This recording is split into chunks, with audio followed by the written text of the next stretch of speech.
నమస్తే న్యూస్ 24 తెలుగుకి స్వాగతం. వార్తల్లోని ముఖ్యాంశాలు ఇప్పుడు చూద్దాం. బీసీలు పునాదుల మీద తెలుగుదేశం పార్టీ ఏర్పడిందని దెందలూరు మాజీ శాసనసభ్యులు చింతమనేని ప్రభాకర్ వీరాంజనేయులు అన్నారు.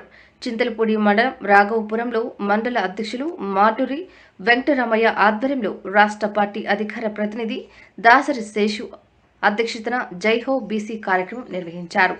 ఈ సందర్భంగా బీసీ నాయకులు మాట్లాడుతూ బీసీలకు సముచిత స్థానం కల్పించిన ఘనత తెలుగుదేశం పార్టీదేనని తెలిపారు. బీసీలు తెలుగుదేశం పార్టీకి వెన్నెముకగా నిలిచారని తెలుగుదేశం పార్టీ జిల్లా అధ్యక్షులు గన్ని వీరాంజనేయులు అన్నారు.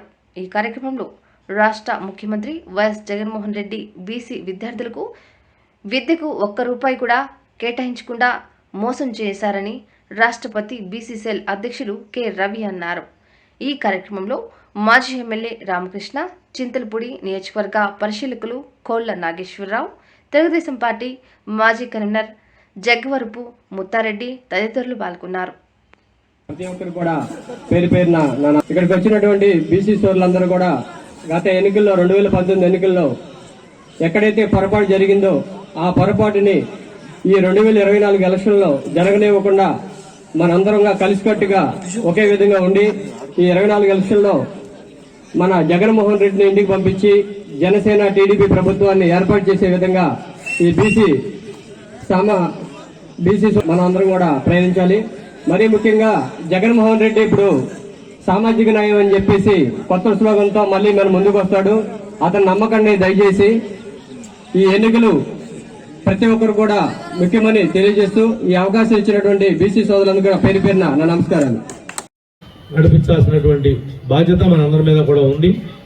ఆ విధంగా 100కి 100 జరిగి తీరుతుంది.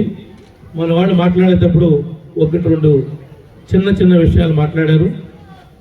ఎవరికి కూడా ఏ రకమైనటువంటి అనుమానం కానీ భయము కానీ ఏర్పడాల్సినటువంటి అవసరం లేదు. మనం తెలంగాణ వెళ్ళాల్సిన అవసరం లేదు.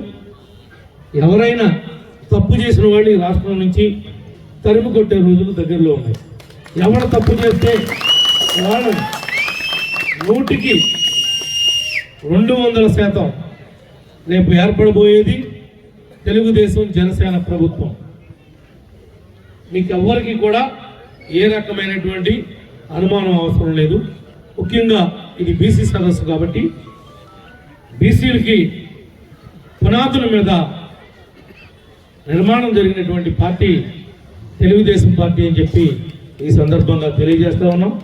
వాళ్ళకి జన్మలకి కూడా తెలుగుదేశం పార్టీకి బీసీలకి తెలుగుదేశం పార్టీ రుణపడి ఉంటుంది.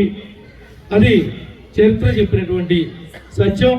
వాళ్ళ రుణం తీర్చుకోవడానికే స్వర్గీయ నందమూరి తారక రామారావు గారు రిజర్వేషన్లు తీసుకుని వచ్చి స్థానిక సంస్థల్లో వీళ్ళకి కూడా రాజ్యాధికారాన్ని పంచాలనేటువంటి ఉద్దేశంతో ఎదరకు తీసుకుపోయారు. దానికి అనుగుణంగా చంద్రబాబు నాయుడు గారు ఆదరణ పథకం పెట్టి కుల వృత్తుల్ని ప్రోత్సహించి వాళ్ళకి కావాల్సినటువంటి వారికి కుల వృత్తిలో వయసు పైబడినటువంటి వారికి